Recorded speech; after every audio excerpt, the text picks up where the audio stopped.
10, 9, 8, 7, 6, 5, 4, 3, 2.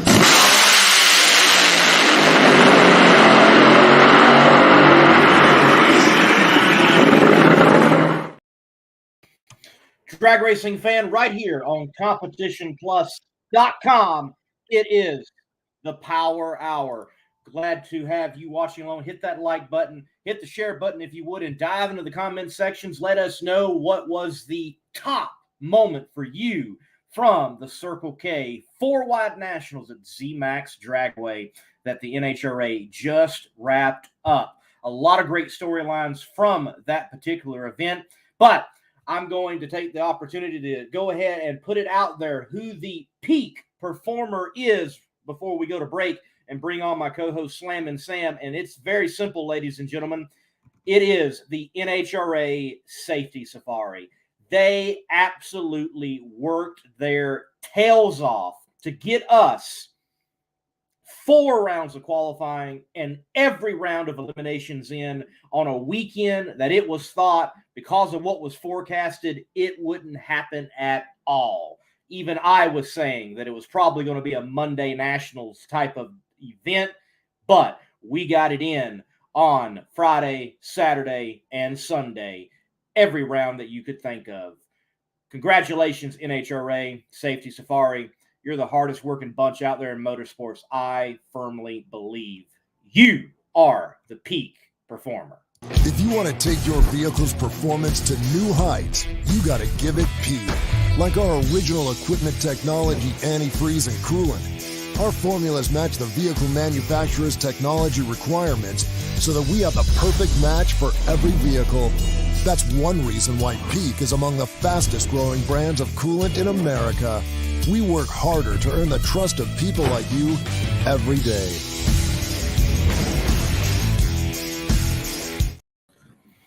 Slammin' Sam, man, what is going on?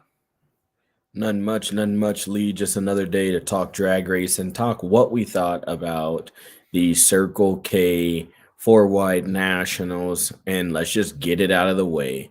We know 15 people in the comment section right away are going to say, I don't like 4-wide. It's so confusing.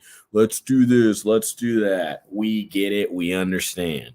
But there's a group of people that like 4-wide drag racing. And there's a group of people that I really want to take the time to say thank you to. One, that's the Safety Safari. But two, the Quadra family. For the first time in, I think, drag racing history, we saw 4 lanes with the same exact last name. We've always wished upon, can we see, John Force, Brittany Force, Ashley, and Courtney all lined up together, or you wish you could see, the, oh God, I'm drawing a blank right now. We had her on the show a couple of weeks ago. Oh, my goodness. Lee, who am I talking about? Megan, the Myers family line up 4-wide. But come on. To see the Quadra family 4-wide, 4 abreast, I mean, there's nothing like it. So hats off to you guys. Congratulations to the crew and the Corral family, the boot company that we all love and admire to wear their stuff. Yes, that was a special moment for drag racing for them. That was really cool to see.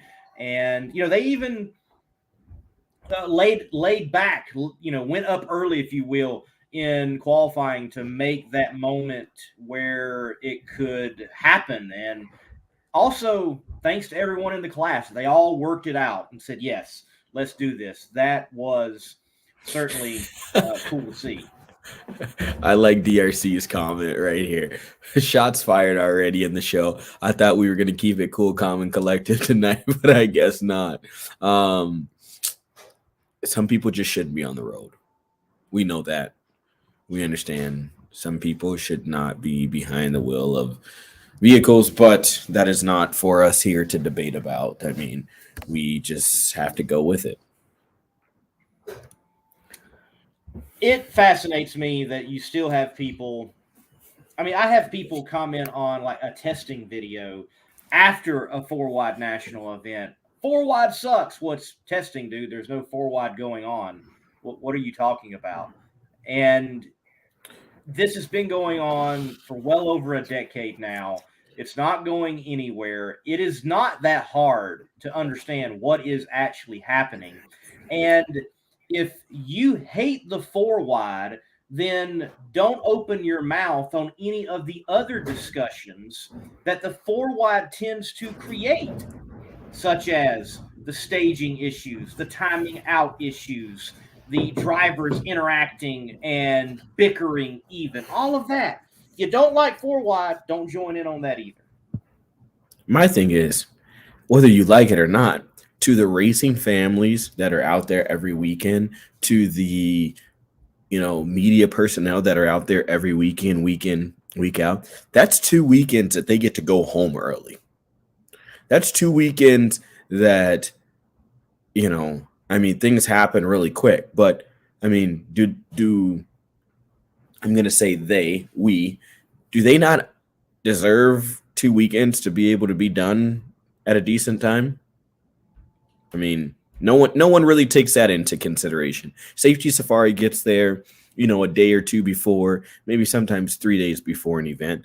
And then they're at the track 95% of the time that they're, there. They sleep a couple of hours and then go back to the track. Do they not deserve the chance and the opportunity to go and, explore around in a couple of cities or do whatever? Yes, I understand it that we do 4 wide in North Carolina and we do it in Vegas, but we also go to those tracks twice a year. So if you're that person that hates it that much and you have that much resentment against it, I guess, just suck it up, Buttercup, and maybe you skip that event. It's 2 events. Right. Yeah. What else in life do you not like and therefore you don't participate in? Just don't participate in that one. It's not that hard. Yeah. But I do want to say ZMAX routinely gets knocked for having terrible crowds. And I will admit, I have not seen a great crowd at ZMAX until Saturday. That place had a stellar crowd. The Railbirds were like 3 deep all the way down the drag strip. A great number of people in the stands. There's so much aluminum there. The fact is, though it wasn't packed, many of the other venues we race at, it would have been a sold out and packed house. Great crowd on Saturday. And I really believe if it was not for the weather that was thought to have rolled in and thought to have pushed it to Monday, we would have saw stellar crowds each and every day of that event. The fact of the matter is, the average fan, well, they're just not that hardcore and they're just not that tough. They're a bunch of whiny, whats, and they need to toughen up and get out there and, see if they can get the event in. Just saying. No, but that's normal. And DRC says it here in the comment. It is normal for that earlier race to not be as full, but you have to remember ZMAX also is a pretty large facility. Huge. When you look at it and when you look at the structure of it, it's not, I'm not going to say it's not a destination place because I've been there. I like the surrounding area. It kind of reminds me of a little bit of, Texas and a little bit of Louisiana when you're driving through some of these smaller, towns and stuff like that. I do have to say they have 3 camera stores there for a camera geek and a nerd like myself. I really like that because we get done early and I can go and check out the camera stores just like I do in Indy and a couple other places on, the NHRA circuit. So, that's always a plus when you have stuff like that. So, look, it happens twice a year. You know what I mean? It is what it is. Like, I'm sick of seeing the comments. I'm sick of hearing it. Like, dude, and when I say dude, I mean girl and male. So sorry if I offend you, but like, get over it. Just suck it up. Like, it happens twice a year. It's 6 days. Just, if you don't like it, put social media on pause for 6 days. Now, Andrew does bring up a great point. The 4 wide is nothing new, and there's the fan side that we have discussed. But it's also not new for the drivers. He says here, I just can't figure out how after these years of 4-wide drivers still can't figure out the staging. I don't know what drivers are mad about. I'd be playing games every pass. Yes, it's not that hard to understand. If all the top lights are on and someone stages, boom, timer starts. You have 7 seconds, just like normal. Stop playing games with someone in your lane next to you or the lane over, and get your junk in and be ready to race. I don't think it's that hard. Lee, they do it twice a year, so you have to give them the benefit of the doubt. And I'm totally playing devil's advocate here right now. And you know Drag that. Racing Central brings up a good point. Tony Stewart had 0 problems figuring out his 4-wide staging, despite drivers that had been racing for 10 years doing it. Yeah, we don't hear these problems, in the alcohol divisions. It's always the You want to know why? The You want to professional. know why? You want to know why? Because they're prima donnas. I said Some of it. them are. Some of them I are, said for it. sure. And I mean, it creates a drama. It creates the controversy. And that's what it's all about.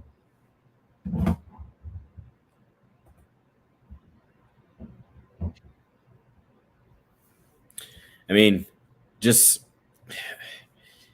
simple. It's really simple. You have to do this, right? So the week leading up to the 4-wides, how about you just start practicing what the tree is going to look like? Take one day and say, okay, I'm in the outside. I'm in lane 1. Okay, remember I have to look here. Day 2, say I'm in lane 2. I have to look here. On day 3, you're in the 3rd lane and say, okay, I have to look here. Or if not, do like I used to do and just write a freaking cheat sheet. Remember to do this and put it in your car. And when you're, going up to the staging lane, or put it in your tow vehicle. And when you're sitting there, remember, okay, draw it out, and say, okay, this is what light I'm looking at. But I don't know. We could speculate everything we want to. But exactly, the 4-wide practice tree. We could speculate everything we wanted to, Lee, but unfortunately, we are not sitting in these cars, so we don't know what it's like, what they're going through, and what's on their mind. That, yes, is true. Also true tonight. Later on, we're going to have Camrie Caruso along with Big Jeff. Big Jeff experienced his first NHRA national event at the Circle K 4-wide nationals there at ZMAX Dragway, a marketing partner with Camrie Caruso there at the event. They are both going to be on. Certainly, that'd be an interesting conversation. And then the winner in NHRA Camping World Pro Stock, Deric Kramer. He will make his first appearance on the Competition Plus Power Hour. It's been several years since he won. They had been working out a lot of gremlins. They must be out of the way because they were able to turn on the 3 necessary win lights to earn the win at the 4-wide nationals at ZMAX. And I don't know. I think Deric is one of the coolest guys out there in Pro Stock because, he had a Days of Thunder themed Pro Stock and did this huge, spectacular burnout. That was epic. I still love seeing videos of that. That epicness. Oh, yeah. I mean, that's one of those ones that you just kind of want to tape over the oh, my goodness. Why am I drawing a blank with names tonight, Lee? This is bad. I need to drink some more Monster Energy or something. But that is when you want to put on the Al Tucci Big Smoky Burnout and have that go through with a little Days of Thunder rolling in the background. That'd be epic. But I've got a question for you, Lee. Big Jeff is going to come on, and watching the show on Fox and on FS1, I saw that chain that he's wearing. First I want to know, do you think he'll wear the chain again tonight? Well, if I look in the green room and Lee, come on, duh. Of course, I can look and see it too. I'm trying to hype it up. But secondly, how much does that dang thing weigh? I don't know. I mean, walking around the track all day. I mean, I just know, how your feet feel. The shades of fame are getting hard to carry, man. I know that. Why is that? I'm messing with you. I'm messing with you. Yeah, but I'm just saying, man. I know that thing's got to be heavy on the neck muscles by the end of the day, because I couldn't imagine. I mean, from walking around the track, your feet hurt all day, unless you got on clouds. But the back neck muscles, man, those things have got to be real strong to have that much bling, or as American Hot Rod Entertainment will say, drip. Yes, you got to use the new school words. Right. Like drip and Riz and FOMO and all that type of stuff. Yeah. I guess I don't know what FOMO is. I just found out what Riz was the other day. Fear of missing out. Okay. Fear of missing out. So do we talk about Pro Mod and Ricky Smith running that fast? Hey, you want to talk about some guys having like some neck muscles and being tense? Did you see that final round? Like, I filmed it. I was there. I was in the stands as Alan Reinhardt's like, everybody get out of the stands. I'm like, no, I gotta film the final round as they sent them into the they sent them into the rain, man. They sent them into those drips, and those were water those drips. Yep. I spoke briefly with Justin Bond. I said, man, did you need windshield wipers? He's like, yes, I did. But see, that's the weird thing. That's one weird thing about North Carolina, right? Like, it'll be dry on one side of the track, but then the other side of the track, it's like, what's going on down there? Like, and by the time you get that call, the starter could have already flipped the switch. And if you're in the beams, you're in the beams. Right. Look, scattered showers, scattered thunderstorms, especially in the southeast. That's exactly what they mean. It is scattered. Matter of fact, when that rainstorm came through, the first part of it, it was raining more towards the shutdown area and actually was hardly sprinkling at all near the starting line. So certainly interesting conditions for them. I thought Pro Mod was exciting all day. You had so many new characters from Marcus and Manny Bagina, and Jason Lee showed up and was competing. Tricky Ricky Smith. When I saw that he went out there with a 66. First of all, I'm like, Ricky, that wasn't very tricky, because you shouldn't have showed all that you showed. You showed it all. And now, and that nitrous is actually competitive, and all that talk last year. Come on, man. And he's out there. I thought he was just doing PDRA.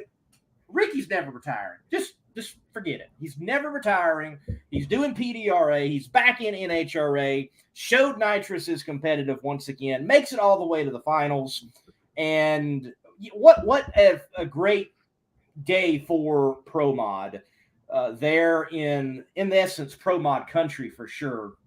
They put on a good show. Also, I think we can probably expect some rules coming down on the centrifugal supercharge guys. 2 explosions for them, and when those centrifugal superchargers go, they can do some nasty stuff out there.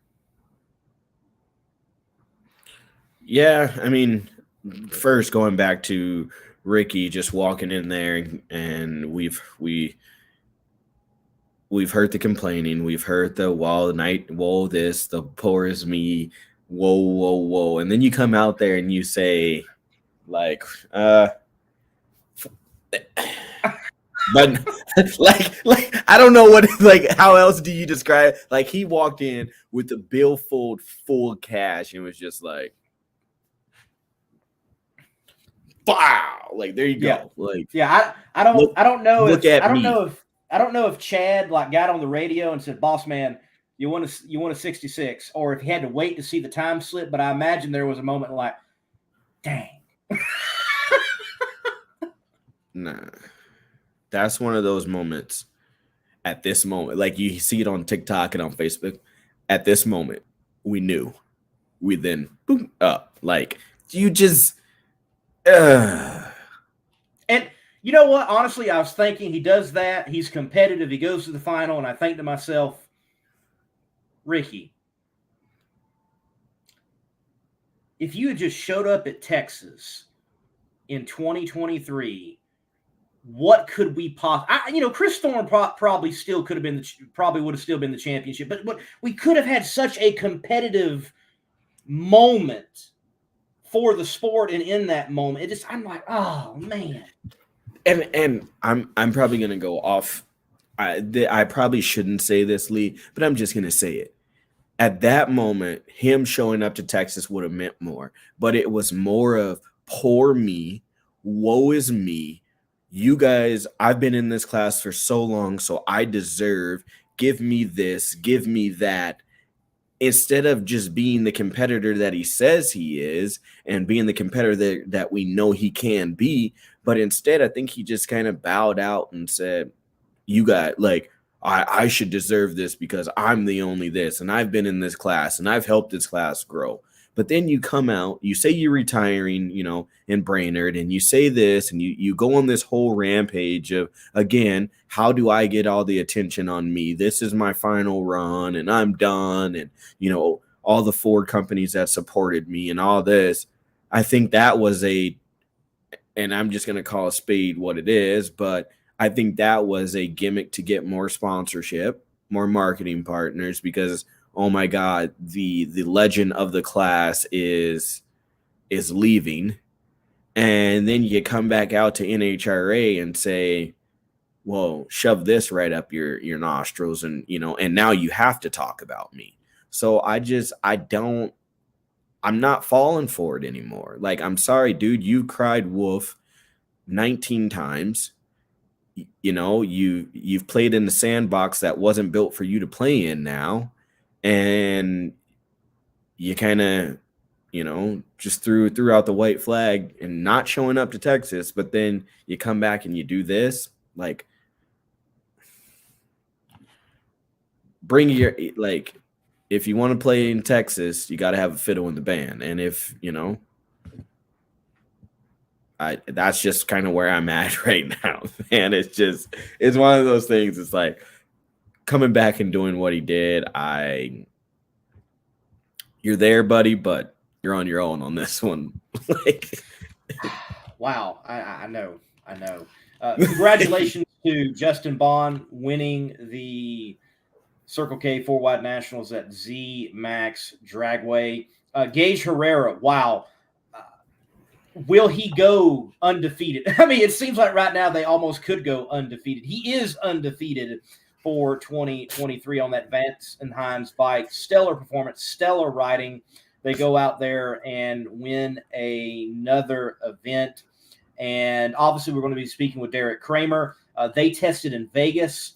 They've been slowly working out gremlins. That's what he said in the post-race media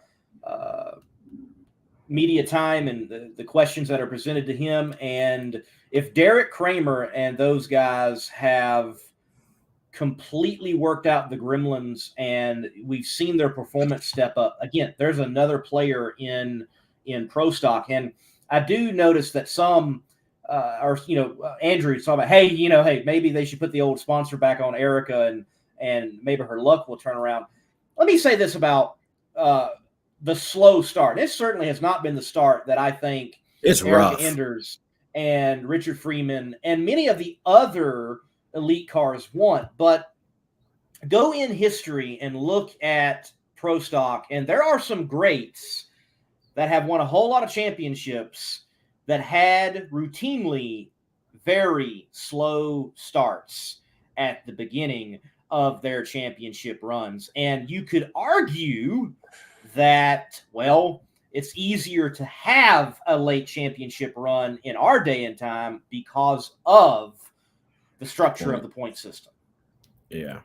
And I mean, definitely there. I mean, we've seen it over and over again. People that technically were out or you didn't really think they had a fighting chance, they come back and then, they do good. So, I mean, it's definitely, I don't care who you are, what you say, and I'm totally a fan, but I don't care what you say. It's not the start that anyone I think would have predicted for, the Elite Motorsports Group. But what do? I mean, it's you can't ride the highs when they're high. You take them in stride, but there's going to be a day where it turns around.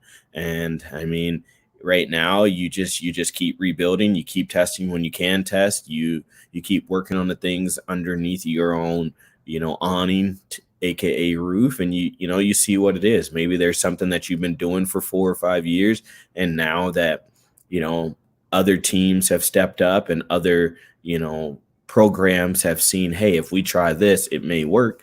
And maybe what you were doing was something that was slightly greater than the other team, but this offseason they found that tweak, and they made the adjustment. And that's what it's all about. I mean, week in, week out, I mean, you're going to see it. It's no different than the other professional classes. We're seeing it. Some people are just a step ahead of others, and that's just the competitive nature of it all. Certainly. Funny car. Mark mentions, yes, Mike McIntyre, stellar performance. They do pretty well at the 4-wide in Charlotte events regularly. It's not uncommon to see them go some rounds, especially at ZMAX. Tony Shortall helping out over there. And I know in the past also Aaron Brooks has helped out. And Tony and him are pretty tight. So you might have had that connection going on as well. But good to see Mike get past round one. Hey, good to see my boss, Doug Foley, get past round one. Pat Dakin passed round one. He wasn't even supposed to be in the thing. Spencer Massey was supposed to be in the car, but his girlfriend, a fiance, possibly had a child. Definitely you want to skip out on things and see that in action, see that happen and be there for that moment. But Pat Dakin, former runner-up in championship point standings like eons ago, gets past round one, showing that he can still do it. There were several other big moments. I was shocked to see Matt Hagan have a sand play time down there at the end of the track, because that's a team. You just don't think that's ever going to happen, but it boom, it happened. Lee, you were there? Was there ever kind of a release on what actually happened? I mean, obviously the parachutes didn't deploy, but I mean, it really wasn't talked about on. No, it really wasn't, and I never heard exactly what did happen. But insult to injury, if you go back and watch the footage, he hits the sand, plop, plop, all the way to the net, and then the parachutes plop out. Yeah, and that could be a solenoid or something. I mean, a solenoid stuck, or maybe because the parachutes on those cars are usually time activated, so maybe something happened. Some was delayed, a wire, whatever. Right. And especially with those air assistant parachutes, I mean, you see it. I'm sure the NHRA is going to be looking into that, because that's a safety failure in more ways than one. They're supposed to deploy, and they didn't. They just didn't. So, Matt Hagan and that team, they turned it around. They got a car back out. They qualified well. Yeah, they went out round one, but they were able to turn those things around. Congratulations to Robert Height. Robert Height, I know it doesn't look like right now that he's having the dominating season that he had last year. Granted, we're still early in the season, but I wonder if they are just working some things out to be that much more prepared when it actually comes time to collect points when they're most needed. Even if they're not having the dominant performance that they're supposed to be having, they're in it every week. You know what I mean? When it counts, they're there. And that's what it takes. I mean, it's no different than, Brittany. I mean, it's no different than any of the JFR cars right now under the whole umbrella. I mean, when you look at it, they're in it when it matters. And that's what it takes. You don't have to go out and win, 8-9 races. Yeah, would that be better? Every crew would want that. But as long as you're consistently in the fight week in, week out, that's what matters. And I mean, we've seen it all along. Congratulations to Austin Prock. I know he's been, humping the battle day in, day out and fighting, to get here and there. And for him to pick up that win, congratulations to that team. And then just for the Prock family, getting that double up that, in North Carolina, that's huge. To have 2 JFR cars, in the winner circle, being able to take pictures and everything together.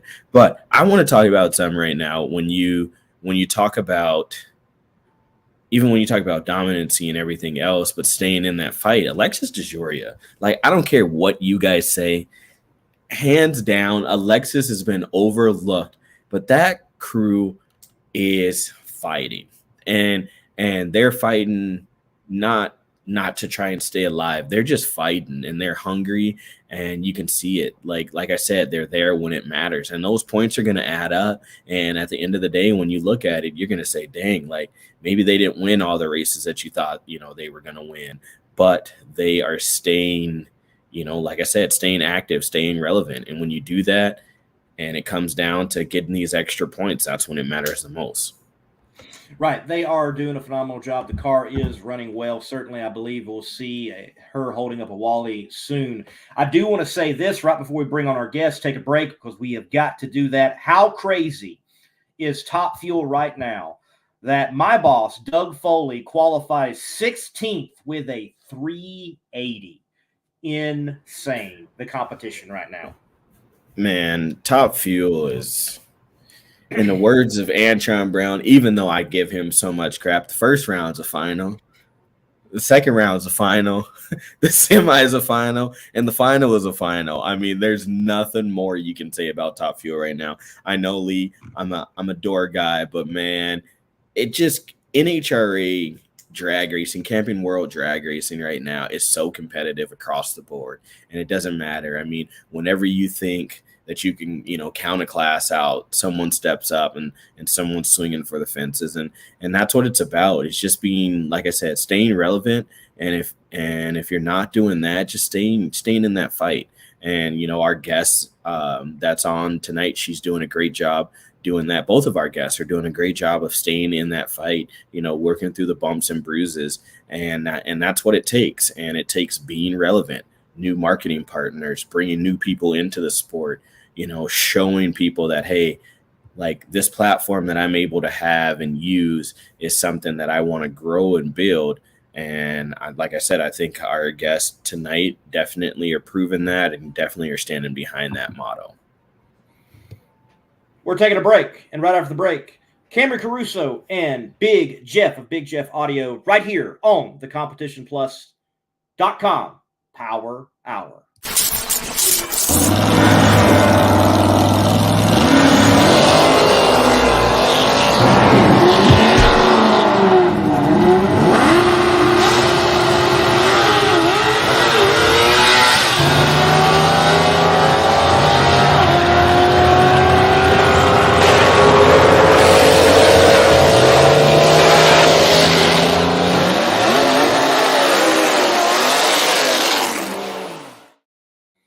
And we welcome to the show Big Jeff, also Camrie Caruso. Many of you, you're familiar with Miss Caruso, obviously being an NHRA Pro Stock competitor in the Camping World Series, but you may not know Big Jeff. So Jeff, man, introduce yourself. Tell us what exactly is Big Jeff Audio. Well, we're actually e-commerce, so we sell online car audio brands like Kicker, Rockford, and some of the new and upcoming ones like DS18. And then we also have a wholesale side. So we supply the stereo shops, the golf cart shops, the RV, anybody that works with 12-volt electronics. So they kind of go hand in hand, because in our sport, we're real big into batteries, alternators, wiring, and the amount of money that's put into these, you can't imagine how much money is put into some of these demo vehicles when they're spending thousands of dollars just on lithium batteries alone to power everything up. So, the 12-volt electronics in general with lighting, everybody just thinks it's just car audio, but there's so many other moving parts to it. So when I got the chance to get on board with Camrie, I was obviously scared. We do so much marketing in our own way, but I kept thinking, no matter how big I think I am in the car audio world, I'm this small in the rest of the world. And branching out into NHRA and the race, they go hand in hand, side by sides, boats, off-road is real big right now. So it was an opportunity to take your audience and bring it with our audience and kind of bring the two together. And the more and more I saw it in my audience, you had like undercover racers. There was a lot of people that were into it right away when we started doing all the promoting. So it was real exciting and, exciting for me to jump in this and see this in real life. I was blown away this weekend for sure. Cool. Camrie, having Big Jeff Audio a part of your brand and your community, what did that mean for you, and how was it a good fit? Honestly, it was kind of funny how it all came about, but it's a great fit because there's not just audio in his world. There's a lot of side-by-sides and golf carts and big trucks and semis and trailers that need audio systems, that have audio systems out at the track. And a lot of the same fan base that he has, we also have. And it was awesome to have him out at the racetrack. It was their first time, so I'm pretty sure they enjoyed it, and hopefully they'll come to a few more. All right, look, you go to the lot, you're at the dealership. It's important. What sound system is in this car? Like, can we get a rocking, thumping sound system in the Pro Stock car? Can we put some more power in it? And can we have that? Like, your doors open, smoke's rolling out as you back up, and it's just, I mean, come on. I think the biggest issue is weight, right? You're all trying to shave as much weight as possible off these things, but I'm sure you couldn't hurt to put a couple pounds in there, right? We might have to check with the guys on that one. Carbon fiber tubs with some carbon fiber, I mean, I don't know, like, I've been out of the audio world since like high school, so I'm not going to age myself, but I mean, like the Alpine type R's were the thing when, back when I was listening to sound systems. So don't go and Google that. But I mean, for you guys that know how old I am, I mean, that's been some years. That's been some years. So much. Years ago when I was a kid, to power up these things, they had to use regular type batteries, right? When Optima came out, that kind of broke the mold, right? And I think Optima was big in racing for a while. And then lithium, right, comes out. And now you can get enough power to power your house, right, in a third of the weight, right? And so it's changed so much. I got into it as a kid, screwed up doing wrong growing up, but always went back to car audio. And when I had the opportunity, I really started this with $150 and out of a single car garage, just nights and weekends, building it up to where it's at now. It's weird because how I met Camrie was actually my accountant was a friend of a cousin when he just sends me an email and says, I know you like do some crazy marketing. Here's something off the wall. And I'm like, I don't know about all that. Right. And then the more I thought about it, I was like, you know what? I don't want to regret. And I can at least say, I did this in life. Being down there for her burnout and me having the video there, I mean, I could taste the rubber.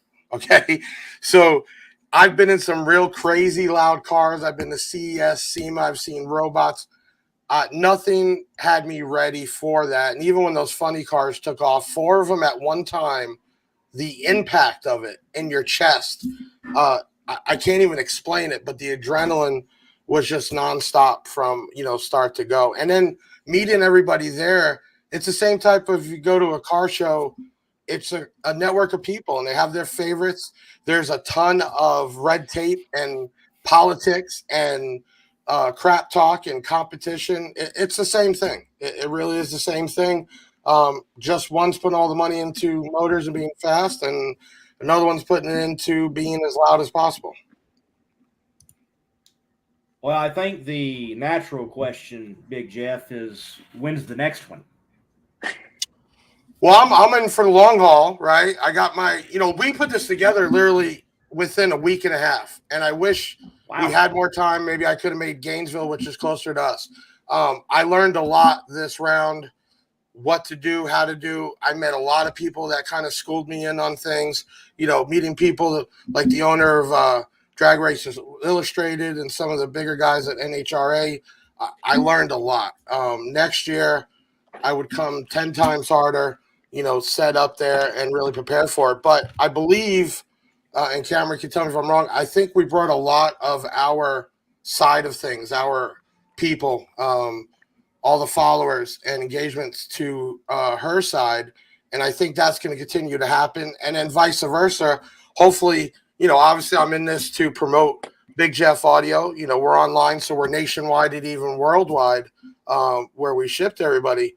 But I'm hoping that, I can get the word out. So next time I go, more people will know who I am when I walk in. And, the same thing, I think Camrie has really laid a foundation for somebody young, ambitious, and new in this, and she's kicking butt. He's definitely right. There was definitely a lot of people who, for both sides, were new to the whole deal that tuned in and followed and kept up with the races and messaged the pages to see how everything was going. So I think it'll be a good partnership for the long haul and just for NHRA in general. You got to think too, Kicker, big company forever. We're a Kicker dealer. They've been involved in it. I don't think, looking at them, and I actually talked to their head of their marketing, they didn't push it like they should have. They got on a car and they were with it.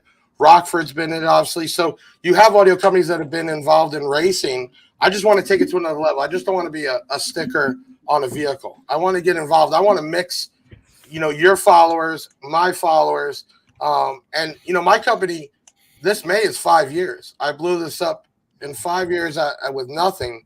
And we're over 13,000 subscribers on YouTube, 60,000 followers on Facebook, 10,000 on Instagram, and it just exploding. So I really like to bring the two together, right? And I don't know, maybe kind of be the guy that got this going, and maybe down the road there's going to be a bunch of other audio type companies involved in this. So I want to know, Camrie's usually the person that's saying, turn that down, it's too loud. Oh my gosh. So when are you putting the new, when are we going to see the YouTube video of you decking out the hauler with, the speakers and, everything like that? Because, that's got to be coming, because I know Mark Caruso, he likes his Tito's and lemonade with a whole lot of music. I think everyone knows that. And Camrie's usually like, no, Dad, no, we're not doing that. So, she's not far from making it big. And when she does, we're going to fill that car up. So, she's going to be pulling up in style for sure. Think about it right now in everybody's house. You got some kind of surround sound. We do home audio too. We sell it. But in your car, you spend how much time driving, right? And even a simple subwoofer in the back, it just makes the world sound better for sure. But that'd be cool to really pimp out the her trailer and everything, right? Make that like a club scene. Bring a lot of people over for signatures for sure. But yes, come on, tell me the car didn't come out good. Big Jeff Audio on there. People had asked, what is that? It looked fast. Her colors and my colors already matched. The whole red and black theme. I think it was just a good fit. Like nothing felt weird, if that makes sense. Yeah, right. For sure. Brand new. Even me being there with people. I obviously didn't come like I normally would with giveaways and bag stuff. I didn't know what to expect. I knew it was gonna be big, but I was blown away. This was huge there. Put some speakers on a golf cart. We were actually going to bring our golf cart out. I have a golf cart on 22s with, I think, 32 speakers. Right. If you go to my YouTube page, there's a golf cart on there, just ridiculously loud. Right. We were going to bring and drive around, but I didn't know what to expect, the weather and everything else. I didn't, but I wished, because all that walking there, oh my God, I would have loved to just drive around all the time. And we would have had that thing playing louder than the cars. So definitely next time I am 100% bringing the golf cart out and let everybody hear that. But we're doing a big build right now too on a Yukon. I'm calling it Hair Tricks for $1. We do that in our sport because it blows your hair everywhere. And we're just doing the $1. We're going to give it away to, Cancer Society or something. But, we're building that right now just to make something crazy. Being that we're not a stereo shop, it's not really our thing. We don't do installs, but it's all about having fun and marketing and, making Big Jeff Audio a household name throughout the United States for sure. Well, Camrie, we do have you on. The performance Sunday, I know, was not exactly what you wanted. She did have the fastest time. She did have the fastest time. Yes. Okay, let me throw that in there. Your take on 4-wide drag racing and the challenges with doing that in a pro stocker where precision is so needed for each and every aspect within a run? Honestly, forward isn't. I'm pretty sure my fire alarm's going off. I think so. I don't know why Camrie's I'm on a burning podcast. cookies. Burning the I'm show not Camrie's exactly down. burning sure. cookies. But, well, I'll just keep talking. It is what it is. It is what it is. Well, oh my god. Okay, hold tight. Oh, yep. Okay. I don't know. It'll stop eventually, maybe. There we go. It's Oh, gone. there we go. Okay. Okay, cool. All right. Cool. Proceed. Anyways, 4-wide is not like awful, but it's good for the fans. It's good for the TV coverage. It definitely, I don't want to do it every weekend or for 18 races, but it's cool for 2 times a year. But I'm definitely happy to get back to 2-wide racing in Chicago. Okay. Drag Racing Central says that the fire alarm is the elite engine shop after their results this weekend. Dang. I'm not commenting on that. Dang. I'm just gonna keep I trying don't to even know scroll and find the why golf cart. I don't know why it even went off. It's You got it up, randomly. Sam? No, I'm trying to find it on Facebook here. It'll No, be the easier to golf find on cart's on YouTube because there's a YouTube. video there. So we actually did a give. We do giveaways every week, right? So every 1,000 subscribers, we do another giveaway. That was probably the coolest thing, doing it live right before they called all the drivers up. And it was funny because there was this little kid in a suit, drag race suit. And I was just kind of like, hey, what's your name? What do you do? And then 5 minutes later, they're calling him up on the stand. I was like, no way, this little kid's real. And he's just being all, cocky. I race, just very serious, like, what are you doing? I'm ready to race. Like, I thought he was just dressed up, but insane group of people there.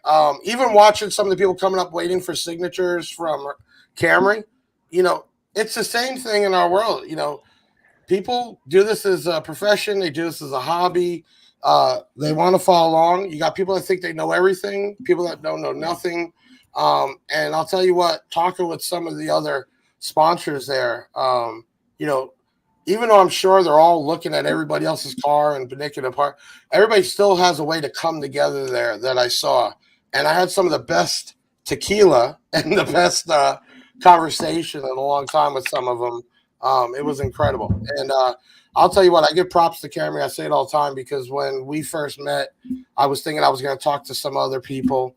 And she did the whole thing herself. I give her mad props for her age and how serious she is about this. And I'm sure one day she's going to go all the way for sure, no matter what it is.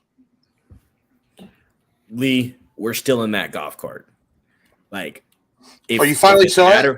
Yes, Lee. Okay. If it's at a race and we're there, we may go to jail. So I might do a giveaway for We it and may give it go to away. Right. You might be able to get in on it. Lee, we need the golf cart. We're going the 19th in Tampa. We have a show called Made of Steel. Big car show, probably about 8,000 to 10,000 people. So we'll be riding that around. I'll tell you what, I can get probably 2 hours of runtime on it, and system playing so loud that you can't conversate. And at night it looks even better because it's lit up, from top to bottom. It's we do it every year, Chris. Halloween here in my neighborhood. And imagine the kids, like, we just fill up bags of candy and they're just, coming to you. And it's a good time, man. You got to try to relax a little bit. I still work 7 days a week, sometimes 15, 18 hours a day. This is still my baby, growing it. But to build Big Jeff Audio, we're 30 employees. We're not a small company. I just bought my first building, and we rep like almost 40 different brands. So there's a lot of moving parts. eBay, Amazon, Walmart, our website, obviously, and then also the wholesale side. And I would love to get in to custom shops that do more. Think about this: sound deadening material you guys use, right? They build these cars. They're loud. The heat, obviously wire, and you guys aren't going to put cheaper copper clad in there. You're going to put real copper. Obviously, we sell excess power, which does have racing batteries, 16 volt and higher. So there's a ton of things for this industry. And I think it'd be cool have some race cars. I don't know if it would hurt, but some kind of lighting. If you guys do night racing, that'd be kind of cool watching that zing down the track. Honestly. Well, you know, pro stock cars have run headlights before. I mean, Camry, maybe you can have the glow underneath instead. That'd be cool. That'd be cool. Be cool. I mean, we Texas definitely edition. would need to ask permission before we tried that. We tend Ask to for forgiveness. just ask for forgiveness. and- Yeah. Just roll that thing out, turn them on, and NHRA go, that in the rule. Yeah. I don't. You know, I got a Mark question. Blame it I on got a Mark. question for you. When it rained, besides the track getting messed up, doesn't that throw everybody off the game? I mean, like, I know I was depressed saying how long we'd have to wait. I think that's got to Well- throw what you guys were talking about before. Wouldn't that throw the drivers off the most? I mean, the hurry up and wait is all day long, and that sucks. But doing that when you're ready to get going, I mean, did that throw you off your game, Camry? Does that make your mind think of other things, or what do you try Well, to do when that happens?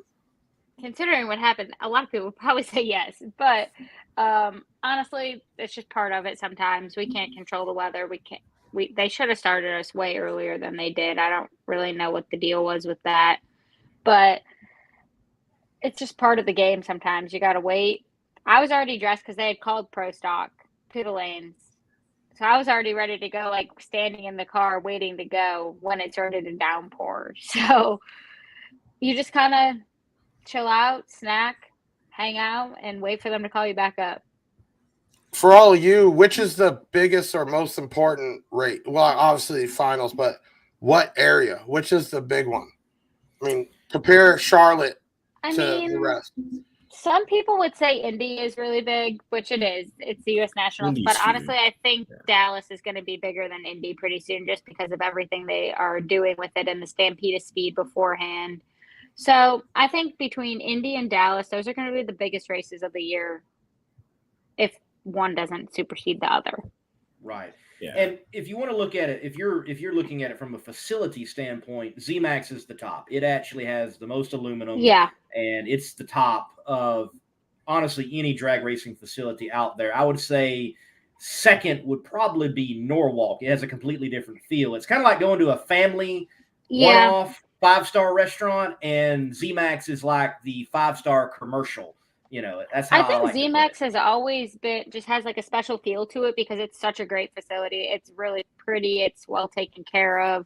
Everybody does a good job. Like you turn around and there's a worker cleaning up the piece of paper on the ground that just blew away. Like they keep it really well taken care of.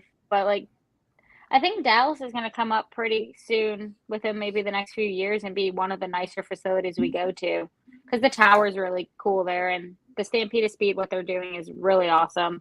So I think that Norwalk is definitely a top 5, but I think Dallas is going to be up there soon enough. Where's Gainesville at, you think, in the list? I would It's say the top 5 event. facility. Yeah, the event is awesome. Like it's always sold out. There's always a ton of people. Everybody's always really awesome there. It's just Gainesville just has a special. Gainesville will always be in the top 5 just because of what history it has. Yeah. Right. I mean- Gainesville has traditionally always been the East Coast opener. It is considered a crown jewel of the sport that you got to win this one within your career because of where it was concerning drag racing, battling out from north, south, east, and west. And it was the principal East Coast drag strip. Right. I I think definitely that- like to hit that one up next year for sure. I mean, that's an hour away from my house, so that'd be great. Yeah. I made from Ocala to Charlotte. I feel like I was racing. We made it in 6 hours. I didn't slow down except in Georgia. So if you're gonna do something at the Gators, can we get like a gator on a leash strapped with sound systems? Can we do that? That'd be kind of cool. I mean, Where? No. Where? What? yes, Camry. Yeah. Don't. Ask- Yeah. Cameron, I mean, I'm wouldn't off even the touch wall, the baby gator at the door slammers. We're not having a gator. That's just asking for trouble. We mean, did it at the World Door Slammer Nationals. It went okay. That was a baby gator. Yeah, there's a difference. Dude, Look, after the get video one- I watched yesterday of Get one gators, without teeth. Put a leash on it and hook that thing it up. doesn't. Lee, they don't need teeth. They cut open the. I watched a video yesterday on YouTube. I will not whatever. have a gator in my pit area. Like, absolutely not. Like, get away from me. I'm not having any part in it. I do not like reptiles. I'm out. Oh, nor will Alex Laughlin have one in his pit. No, no. Those things will swallow you whole. But I think when you look at tracks, Gainesville is Gainesville is on the list. Norwalk, and obviously everyone loves the ice cream there. They raised the prices on the ice cream. Hey, we're not inflation gonna hitting everybody. we're not It gonna hitting get into everybody. that. Like, I mean, $3, Which is still a good deal. that's a good deal it's for not a an pound of awful ice cream. deal. Yeah. But like, it kind of It's a ruins pound. it ruins its excitement. That was the whole point of it. Like, $1 ice cream, $3 ice cream just doesn't sound as good. Well, inflation has ruined a lot of people's excitement. Let's just put it that way. Your chicken nuggets have gone up in price too. I haven't bought chicken nuggets in a bit, Oh. so I really don't know. But I'm just saying. So I mean, it's $3 ice cream. I'll Venmo you It the used to $2. be $1 ice cream, and that was the whole excitement of it and made it worth waiting in the obnoxious line. But if you just go to the back door and tell them you'll buy a whole tub of it, you don't have to wait in the line. So, have you three done interviews before? I mean, y'all know each other personally, Yeah. or Yes. She's like, To tell the sadly, yes, I know conversation, these two, right. but yeah. She's like, yeah, these guys. Yeah. So, Jeff. She'll text you later and tell you what she really thinks of us. Yeah, right. Jeff, you know. What do you mean later? I'm getting it right now. You get it. Oh. I'm actually like really bad at the whole phone thing. You don't Jeff, say. You've experienced a national event, ZMAX, great one to experience 4-wide. And I know this is hard to do, but if you can condense it, the number one takeaway from the national event that you enjoyed the most, what is it? I can't give you one. I got to say two. Okay. When the funny cars all went off at one time, that is so intense. And even earlier, we were at the top. Her PR guy got us up to the top. That sound comes up and almost blows you back. You know what I mean? That was intense. And I think the excitement of, just being in her area, all the people that kept stopping, for either signatures or support. And it seemed like her area also, tons of people came through from magazine, just to hang out. So, you could see that her and her family, how deep they are in this sport. I think that's what grabbed me the most. I didn't know what to expect. And for me, everybody had an open hand, ready to talk and hang out and hear my story. And that was it. But I didn't expect it to be as big as it was, for sure. Blown away, still am. It was a memory that I'll last forever, even coming back. That first time for anybody, I think seeing it will always stay in the back of your head for sure. And I know for sure we checked analytics, our messages. We have a full customer service team. We're one of the only online companies that do. From that weekend, it exploded. You know what I mean? Which is awesome to see that. So I think both sides of this are going to grow together. And I think me and Camrie could be that linkage to it. And I'm sure other people are going to jump on that way over time. But, I greatly appreciate you guys bringing me on here for sure.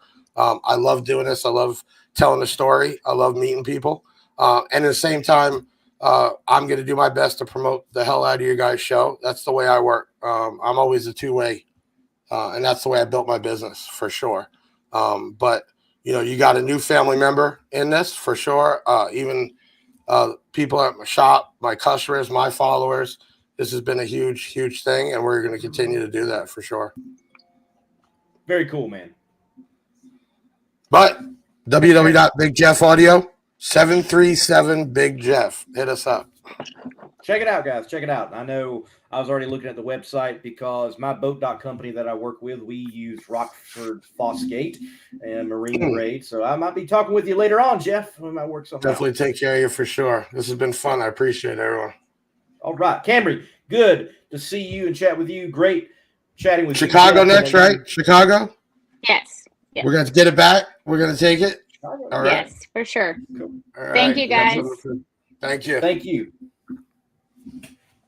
1 pound, 1.5 pound. 1 pound. There you go. And then that one here is I'm wrong arm. I don't know. I got to weigh that one though, but same linkage. There you go. Unreal. Just Unreal. to answer your question. But See you, Big man. Jeff, we will be getting a hold of you because I'm looking at a boat. So Yeah, man, we got right now the company called DS18. You want to look into? It's only 10 years old. They really didn't make a huge come out to about 5 years ago, and not to throw the numbers out, but you're talking about this is a company that's over $30 million a year. They have some of the biggest speakers, amps, and it comes from Marine. They've built their whole line around Jeeps and off-road. That's where you want to look for sure for your price. If not, always can't go wrong with Kicker or Rockford. Just got to pay that money for it. But it's always the top of the top. I'll get a hold of you here on But Facebook. you got a family discount, Sam. You got a family discount. You don't worry about that. Big Jeff, you're top of the line. Thank you, man. Appreciate it. Well, great to talk with Big Jeff Audio and Camrie Caruso there. Sam, many folks have been putting in the comment section. They've been asking, "How's Bobby?" Well, Bobby had a accident actually Sunday morning, and he had a concussion.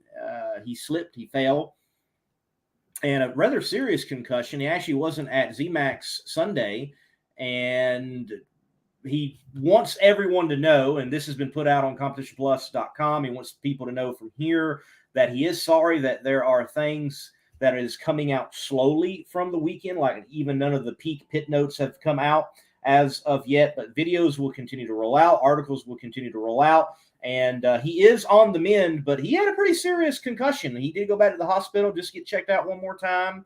So he's made 2 hospital visits, and he said he had a killer headache, which is understandable. So you all pray for Bobby. If you don't pray, just send some positive vibes, like the Care Bears his way, and be thinking about him. He is on the mend.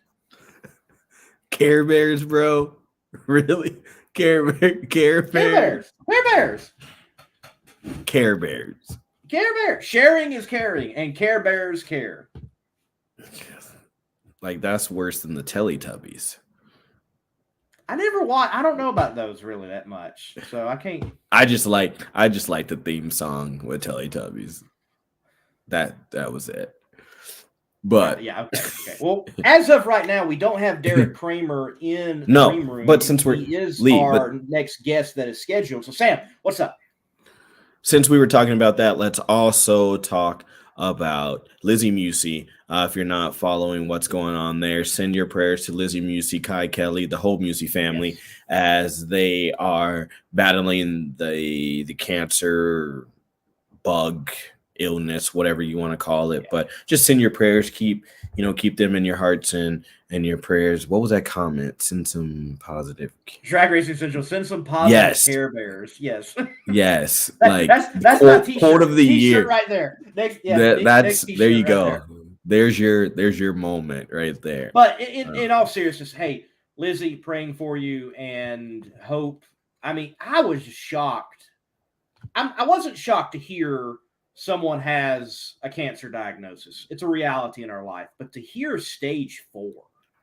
That's wow. Yeah. I mean, God bless. And right away too, like when you announce it is that. And that's no different too. I mean, a lot of people have looked past it, but Mike Murillo, a longtime idol of mine, being a Mustang guy, even though he's kind of changed and tweaked that Mustang chassis a little bit. So if you don't know about that, I mean, do your research. But yeah, I mean, sending prayers to Mike Murillo also. For you guys that don't know, he has lung cancer. So it's, it's a nature of the beast in this industry I think that we're all in, right? We're breathing in this stuff. We're working in shops and we work around it for years, and lifestyle and eating habits and everything that we go through. So, I mean, it's just all you can do day in and day out is take care of your bodies and do what's right. Lee, I saw a post from you the other day saying that, you're trying to push some weight up. You took the I call it the inaugural, like,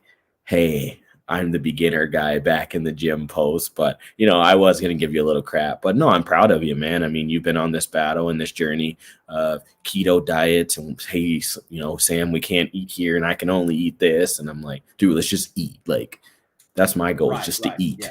Yeah. Currently right now I am down 50 pounds and I still got much more of the goal to do. And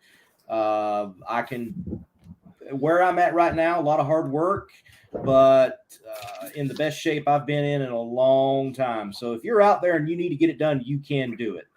And you can even do it when you've got things in the way. Like I've got being on the road in the way. It is doable. So change your diet, start lifting some weights, and put in there the pit reporter exercise program, which is just like walking from pit to pit, up and down, tower and back and forth. And you can get it done. Lee, we just came up with a new weekly vlog that we should do. We're gonna talk about that after the show. Okay, we'll talk about that. We'll talk about that. Okay. Yeah. So I mean, what else? I mean, let's get interactive with people. I really want to do this, Lee. We have some time. Deric's not in.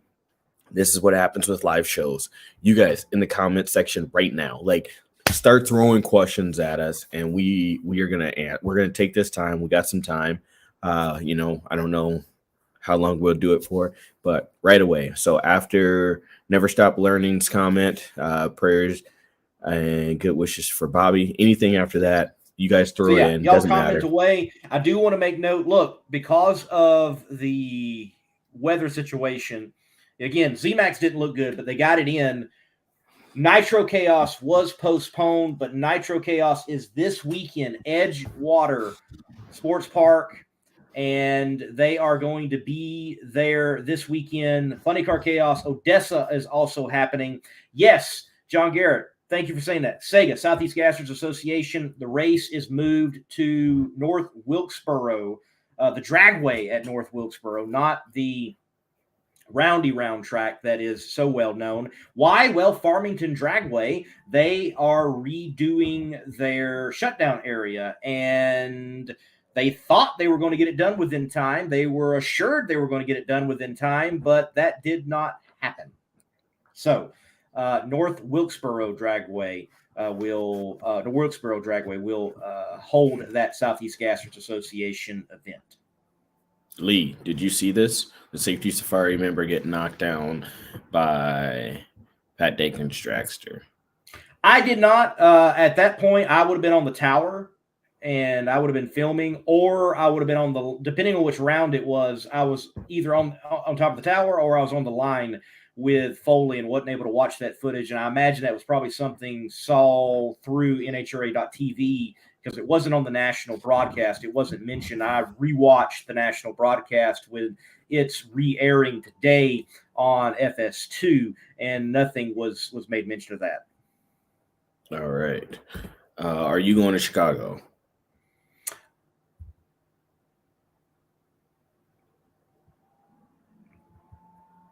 Are you going to Chicago? It's top secret.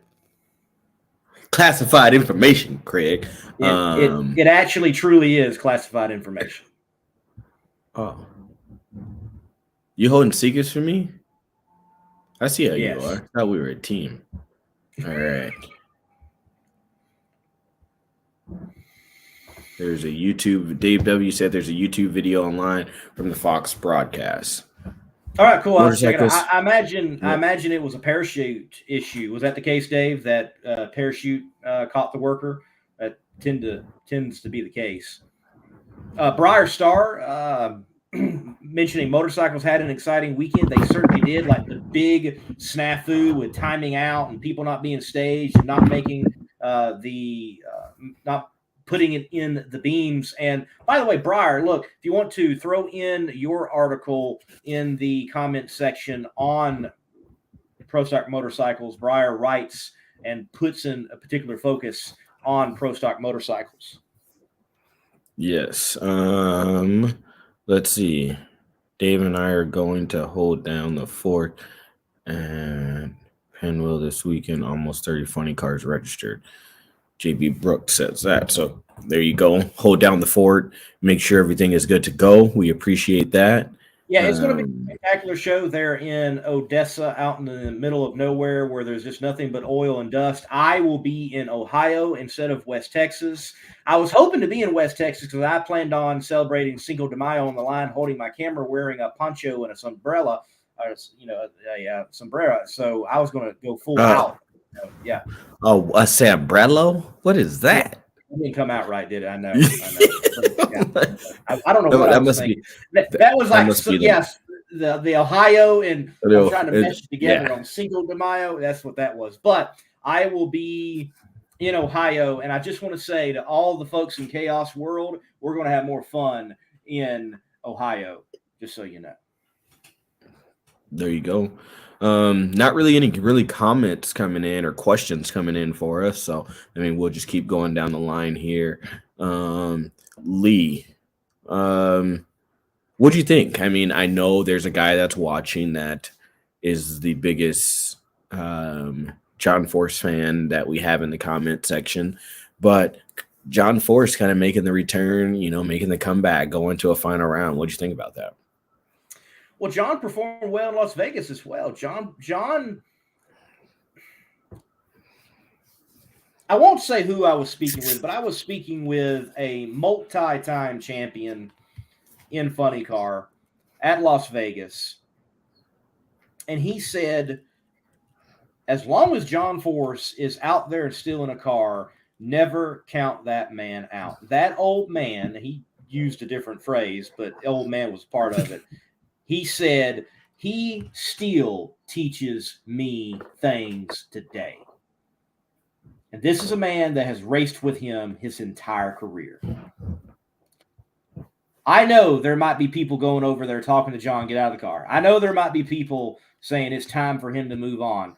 But you have your ups and you have your downs. And right now, he looks like he is on an up.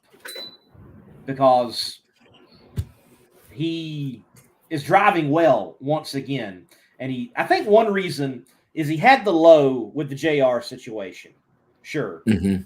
And he goes to his guys and he has that moment. Are you with me? Are you behind me? Do you support me? And they're like, yeah. And I think that's enough for John, who can be rather emotional at times and very considerate and very, I know he seems eccentric, but that's not the case all the time.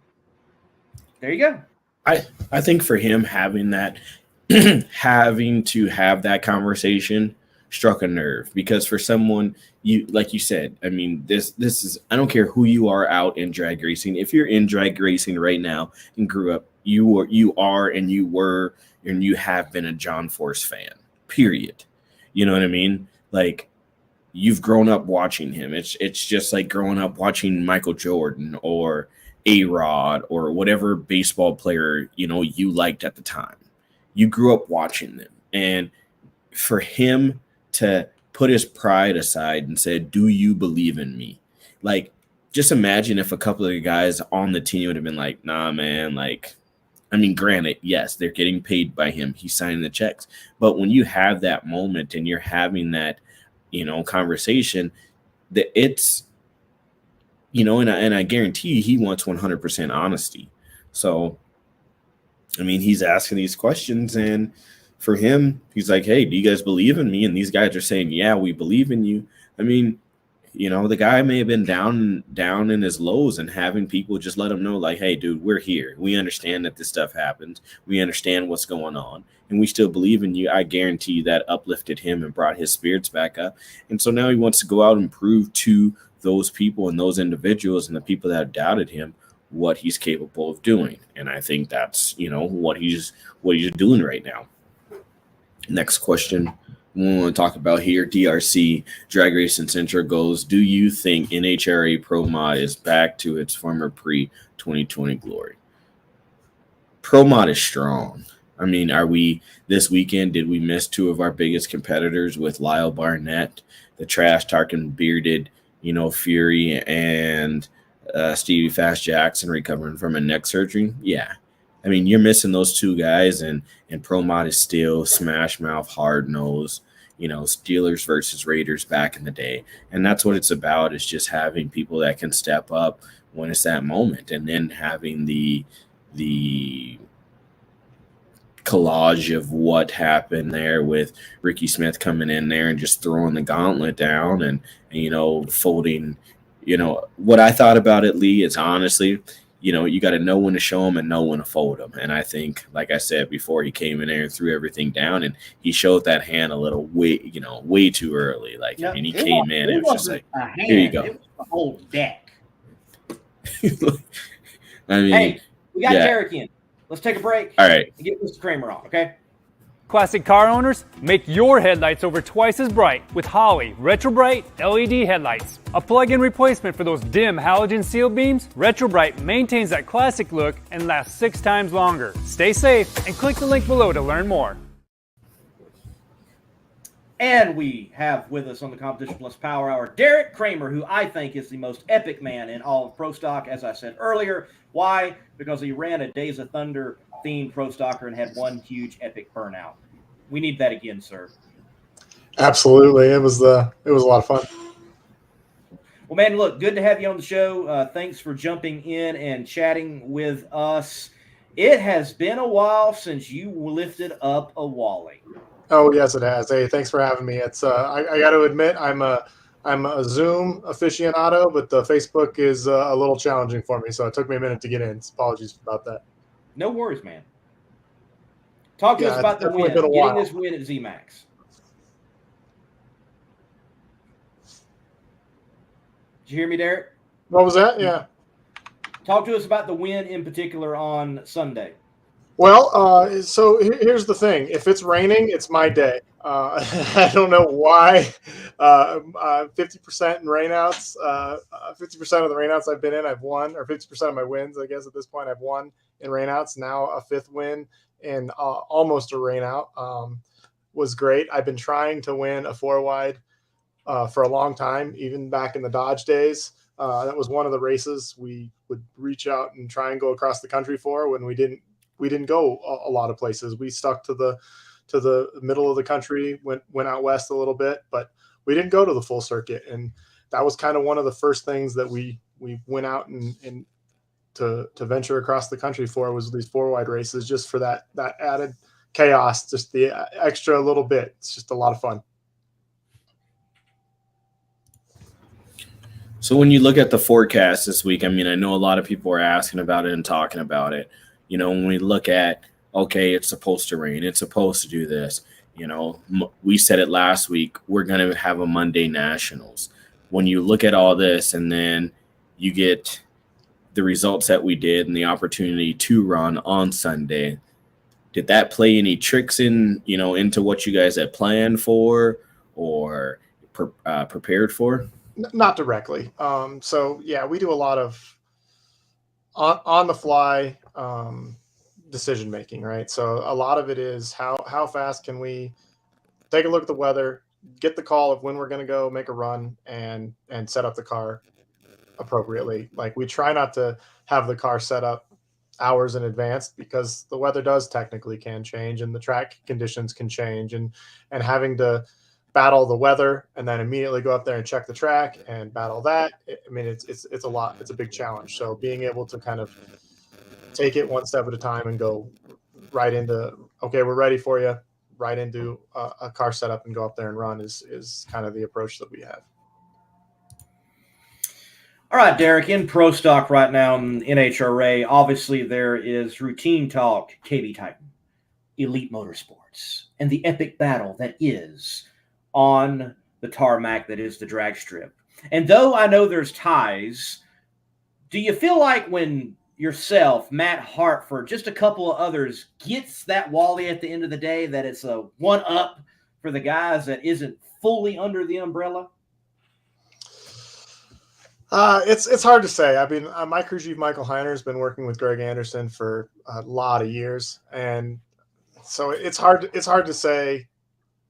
Yeah, I got to go out there and beat the KB Titan house cars because we are so tight knit. We are so close. I mean, it's like just because I have my own crew chief and my own crew doesn't mean I'm not part of the KB Titan team, which is it's great to say, it's great to be a part of, and it's great to have those guys at my back when things aren't going well. They're one of the first ones to jump in and help. So that's kind of the best part about being in a team that's this big. I've done this on my own as a solo car, and it's very difficult and didn't have a lot of success. And now being a part of a team and having that kind of championship background behind you it's a huge push forward for my program, for my driving, for my whole team in general. Taking on this field this year, I mean, we've obviously seen 00 Dallas. You know, I mean, everyone knows that, and that's what we call them. We've seen the Curata family grow into what they're doing, what Camrie's, you know, growing and evolving into as a racer. Erica enters, and, you know, the list goes on in this class. But what's one of those moments where you're like, okay, take it all in, but it still doesn't matter. Like, I'm just racing, you know, quote unquote, my lane. I think that the parity in Pro Stock is what makes Pro Stock the most fun class to race. I think the fact that we don't overpower the racetrack for the most part compared to like a fuel car, we're allowed to kind of go all out every time, get as much as we can. I think that's what makes it fun. The fact that we had 23 cars this weekend, all trying to get into those 16 qualifying spots is, I mean, that's huge. That's big news for Pro Stock. That's wonderful. We can't ask for any more than that. And the fact that the parity between the class is so good, it really puts extra pressure on the drivers, no doubt. But at the end of the day, that's why we race Pro Stock. It's because it is challenging, not because, oh yeah, I got a 10th on the field and I'm going to win every race. You speak of the challenge of driving Pro Stock in the 4-wide configuration. Anything you do differently, or you try to do everything the same with the precision that is necessary to drive the car that you're in to keep, you know, yourself able to win just as you did? Anything different, or you keep the same?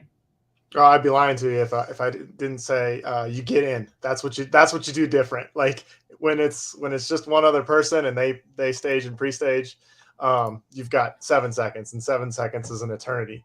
But when there's 3 other people, getting in is it's the most important part. It's very easy for 7 seconds to go by in a blink of an eye when you're watching stage lights come on. So yeah, that's the main difference. It's like you don't mess around. You just go. You got to get in. That's the biggest difference.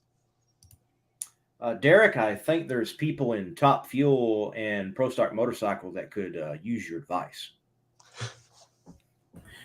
So, I mean, obviously going on with that, right? 2 times a year, we're dealing with this 4-wide and the different tree setup, and you see all the arguments and the trash talk on social media. I mean, for someone that's obviously doing it, you know, and how difficult is it those first couple of times, or maybe, you know, later in the round when you've rushed to get up to the starting line because something happened and you guys had something go on in the pits?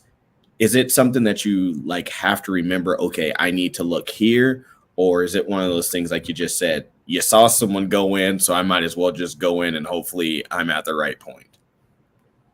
Yeah, there's definitely that moment of panic of like after you back up out of the after the burnout, you're rolling back and you're like, what lane am I in? I got to, what side of the tree am I looking through? Am I looking across the tree? Where am I at? So you really have to kind of do that. And it is hard. Like the first couple of times you're at a 4-wide race, it really is beneficial to go up and watch some rounds for other classes that are doing 4-wide racing, just so you can see it again and again and again. Because we see 2-wide racing all the time. That's kind of the de facto. It's not confusing because if you didn't do it, they did. So you can kind of play off of that. But in 4-wide, that's way different. So I've made mistakes. I've left before the tree activated before. I've left when somebody left before the tree activated before. Like, mistakes are easy to do in 4-wide. So you just kind of have to get used to it and see it a lot. And once you do that, then it gets, I think, in my opinion, it gets a lot easier, especially when we get to run it twice a year. For the running it once a year, on and off, that's harder. But when we get to run it twice a year, makes it a lot easier to get that repetition.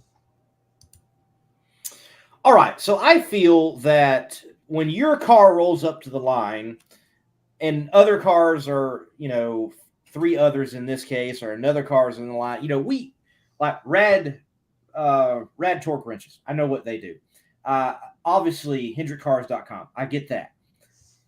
Your partners or partner, like Get Biofuel and then, American Ethanol. What's going on? Explain it to us. What's the impact? What's the connection? Absolutely. I'm from Eastern Colorado, originally Sterling, Colorado, and a lot of corn being grown out there. And my car is a platform to share and bring awareness to renewable fuels, i.e. ethanol, because everybody knows you can get, electricity's green or whatever. That's what they're saying. But I've got 70 years of automotive industry that I want to keep supporting. And you can't do that with batteries. You can do that with ethanol. So that's the platform that we chose to bring forward and represent out there on the racing circuit. I get it. Hey, very cool. Speaking of that, what was it, last week, Friday? The local Cashwise had 88 cent on E88 from 8 o'clock in the morning till 8 p.m. I have never seen the gas line at that gas station that, like, it took up the whole gas, like the whole, if you were going in to get groceries, you were pissed off at the people that were in the line because you're like, dude, like, I can't even get in this place.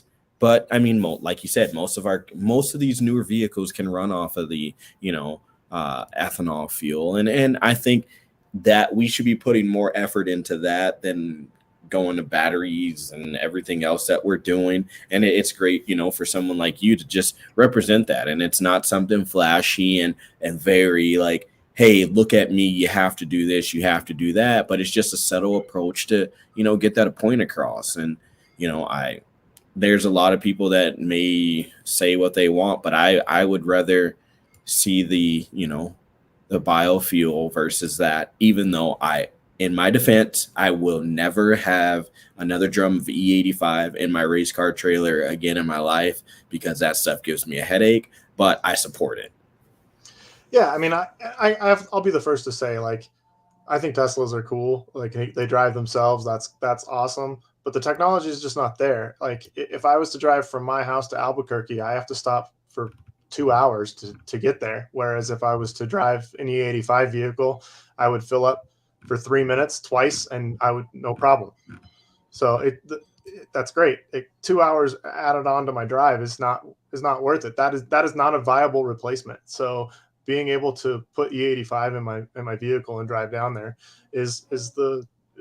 that's the solution we have. That's where we need to be pushing a lot of this technology. Here, I concur. Deric, you mentioned routinely in nearly every interview that the span on when to this when, that there were a lot of little gremlins that you all had to work through. Can you clue us in on some of those little gremlins and what they actually were? And apparently there was a lot of them for y'all to work through, but it's now definitely paying dividends with what y'all have been able to accomplish. Yeah, absolutely. I can tell you right now that EFI is hard, and that's and that has a lot to do with it. So when we would start the car up, warm it up in the morning, we'd check timing and set the timing correctly with the EFI program. Then we'd go to make a run. We'd make a run, and it wouldn't run what we thought it would run. And that's really weird. We'd come back and like, oh, did we miss it? Oh, that's weird. We shouldn't have. It shouldn't have been that far off, kind of thing. And we would look. We'd start the car up again, and we'd check timing, and we'd have to adjust it and change it to something else and back in the program. And then we go out there and make another run. It wouldn't run what we thought it would run. And like, how did we miss it again? This doesn't make any sense. And ultimately, some kind of wiring problem, potentially. We can't find anything wrong with the wiring, but that seems to be some intermittent problem that we had throughout the years. The reason we couldn't figure it out is because I don't know if you guys recall, when Camping World came on, I was the first #1 qualifier of Camping World. It was the same car, same wiring. So every once in a while, it would run really well. But more often than not, it wouldn't. So maybe 1 out of 8 runs, we would run exactly what we thought, and it would go very well. But for whatever reason, it just was not. We were not able to reproduce what we were seeing with the issue, the actual gremlin itself. And so ultimately, it's a throw everything out and put new in and on everything. And ultimately, we finally got to everything is new last year around Indy, and all of a sudden the car started running better again. So that it's definitely been a long process. It's been heartbreaking at sometimes just to kind of show up at the race and not have any idea why you're not able to compete like you were recently. So yeah, it's definitely it was a long time between wins, and it felt great to finally to get that monkey off your back, as they say. That makes sense. That you'd almost kind of get hope. Oh, we're good, and then go back to like, what the heck is going on here? That makes sense. That it would go as long as it did. Those sort of problems are truly the worst.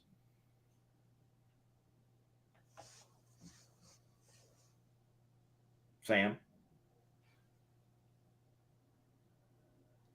Oh, I thought Deric was going to say something there. But I mean, now you've obviously got this monkey off your back. You got this win, and what are your hopes moving forward? I mean, obviously going to Chicago, we haven't been there in a while. Does this win, and this is also a question that Mark put up here too, does that win put you in the call out for Chicago? I looked at the call outs today, and I am not one of the 8 racers in the call out. I'm not sure how they went ahead and picked the contestants. I feel like they told us maybe at the beginning of the year, but I don't recall off the top of my head what the criteria was to make the cutoff. All right. Well, I mean, that takes you out of that. But for you, looking at Chicago, it's a place that we haven't been in a while. A lot of hype and excitement going into there. What are you looking forward to, and what are you looking forward to seeing? Hey, Chicago's great. No one's beat me in Chicago since 2018. So I've got a good history going. I'm a reigning champ. So yeah, it's a good deal. I can't wait to go back. And we had one of our fastest runs that we've ever made in the finals in Chicago. So I'm really looking forward to it. Rolling from a win back to a place where I'm defending champ is. You can't ask for a better lead in to a next race. Well, Deric, look, last question from me. Spoke a little bit earlier on it you did concerning the class overall. The class has been healthy now for a couple of years. A lot of cars show up. It's been a long time since there was less than 16 cars and plenty more attempting to qualify for a pro stock field in NHRA Camping World competition. From the competitors, from the NHRA itself, with such thing as the call outs for Pro Stock, do you feel like momentum is building in the right direction for the totality of the class and that it is getting better and the exposure that you all deserve, even if you got to do some elbowing of the nitro cars themselves? Yeah, I think so. I mean, I've watched the program more in the last couple of years than I have in years prior, just for that sheer fact. Like it was really hard when I first started to watch the program. I wasn't one of the top 5 cars. Which basically meant I wouldn't be in the program unless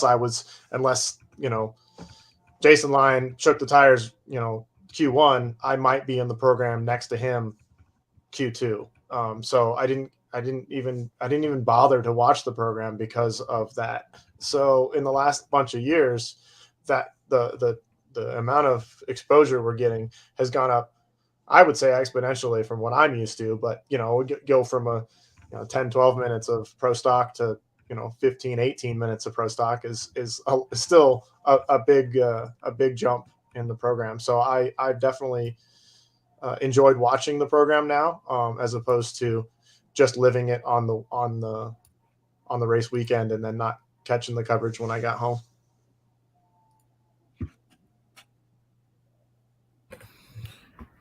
Yeah, exactly. And I mean, you mentioned this before, the parity in this class is so good right now. Everyone's running good. Everyone is, on their game. If there's someone that I guess who's at the top right now, who's that person that you're really, I guess, looking to get your revenge on, or, line up against in maybe a semifinal round when, maybe the Alan Reinhardts or the Brian Loans aren't really picking your favorites, and you just kind of want to get a little revenge on them? Oh, that's a good question. I used to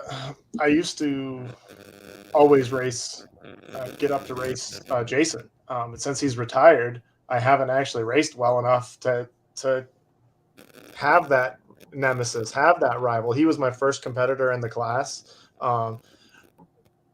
And it was something that just reminded me that I'm here racing Pro Stock with everybody. I was racing next to world champion Jason Line. So that was something that always kind of got me going. Well, when I wasn't very competitive after he retired, I don't know that I had a real nemesis to kind of to race against. I would say it was Matt Hartford there for a while, because it seemed like every weekend we were racing in and out. For whatever reason, I would qualify well and he wouldn't, or he would qualify well and I wouldn't, and we'd just inevitably always be getting paired up against each other. That said, I don't like racing Matt. He's one of the ones who was there when I got my license and helped me learn how to drive this class. So it's definitely a little, I don't want to say nostalgic, but it's definitely not the matchup that I look for. If I was looking for a matchup, man, the parity's so tight. I mean, flip a coin. It's kind of, that's where we are right now. That's the nature of Pro Stock, and it's unfortunately that's the way it is right now. So if you want to win a championship, you got to win every round. Deric, man, thank you for your time coming on the show. Glad we finally were able to get you in and chat with you. Congratulations once again on the win. And with you all saying and expecting that the gremlins have been worked out, man, I'm surely expecting you will be hoisting a few more Wallies this year. So y'all keep up the good work. I hope so. Thank you so much for having me. Take care, man. Well, look, Sam, good to have Deric on the show. Good to talk with him. And there's always the narrative of what is Greg doing? What is Erica doing? And I like and I love seeing Matt Hartford running so well. He's going to get a win early this year, I firmly believe. Deric Kramer jumps up and gets a win this year. We're always expecting the Quadras to do something, and they keep edging forward. We had a quadra in the final. So Pro Stock is very competitive. Maybe this year will be a year where it is not a year of dominance for any particular driver, and we're going to see winner after winner within the class. Yeah, I mean, I just think, like you said, Pro Stock has got off to a somewhat of a good, somewhat of a slow start. I mean, certain teams have done this or that. So I just think, honestly, like, we just need to wait it out a couple of weeks. I mean, we always see kind of what people can really do when it comes down to these races after North Carolina, you know, going into the into these months where it starts getting hot. You know what I mean? We've been in kind of the cooler. Yep. Yeah. So, I mean, that's what it really takes. I don't care what you're talking about. The National Hot Rod Association, again, emphasis on the hot. It really counts down on what you can do in these hot months. I mean, I think everyone, horsepower weather is horsepower weather, right? And I mean, we've been fortunate enough to have that, and everyone's been blessed with that. But now, what's going to happen when we get into these, you know, weeks and weekends where we're burning up, and you know, the track is hot, everything's going. So that's what it's really going to take, is just to sit back and watch when it unfolds. You know what I mean? When you see these crew chiefs really start laying it on. And I mean, we're easing into those months here, and we're starting to expect that swing. So, I mean, say what you want, say what you don't like, but I mean, it's going to come. And this is honestly when they make the boys and the men, and the, you know, girls and the women, you know, you have to throw that in, especially with the classes that we have. But I mean, it's a hard knock life. It's rough on the edges, and it just seems who can pull out the lathe, you know, and grind it down and make it through. I mean, this isn't a sprint; it's a marathon. We've said that over and over. You hear everyone saying it. So, I mean, until you get to the countdown. Yes, and I mean, it's the grueling. In the words of the voice of NHRA, which is you know, the FSO on broadcast, Brian Loans. It's in the thick of it all. 10,000 horsepower defines it. And, you know, we want to see every weekend who's going to come out victorious, and what it takes is grinding it through and taking the highs with the highs and the lows with the lows. And I think Deric has done that. You know, Camrie has done it, and everyone else that we talked about. I mean, someone that we haven't really mentioned a lot lately is Steve Torrance. I mean, you know, what they did with having Bobby gone this weekend was still impressive. I mean, having a cylinder go out there in the finals, who knows what would have happened. But I mean, you just got to cruise through it all and see what you're really made of, and what your team, you know, how invested your team is into what your motto is and what your program stands for. Certainly. Well, Sam, good to be right here with you, Competition Plus Power Hour. Thank you to each and every one of you commenting. Hey, hit that like button, hit the share button, subscribe to Competition Plus TV. That's the YouTube side of CompetitionPlus.com. A lot of great content rolling out there, such as this show, Darren Williams Jr. with the Kings of the Sport, and Nostalgia Top Fuel, though they don't like being called nostalgia, neo-nostalgia, if you will, and more. Even Between the Slicks airs on the Facebook side of things. And concerning Between the Slicks, I did get confirmation. Sean Bellemere will be on the show Thursday night. We're going to talk about his season and win from the 4 Wides at ZMAX Dragway Thursday night on my Between the Slicks. Sam, again, good to have you on the show tonight, and I will let you close it, sir. Well, everybody, it's been good talking with you, chatting with you guys in the comments. You know, keep it up. Prayers to Bobby Bennett and his family. Keep them in their prayers. To Lizzie Musey, to Mike Murillo, and to everyone else that may be battling something out there. Keep your head up. Keep your pedal to the metal. God bless. This has been a Competition Plus Power Hour. Slam and Sam signing out. Peace. Competition Products, your source for hardcore engine parts for street, strip, and oval track. Our free catalog is packed with hundreds of product lines from the best-known manufacturers in the performance industry. Lowest prices guaranteed. Free shipping and handling on all orders over $149 in the continental U.S. Need expert advice? Our knowledgeable staff is just a phone call away. Competition Products. Race parts sold by racers since 1970. Classic car owners, make your headlights over twice as bright with Holley Retro Bright LED headlights. A plug-in replacement for those dim halogen seal beams, Retro Bright maintains that classic look and lasts 6 times longer. Stay safe and click the link below to learn more.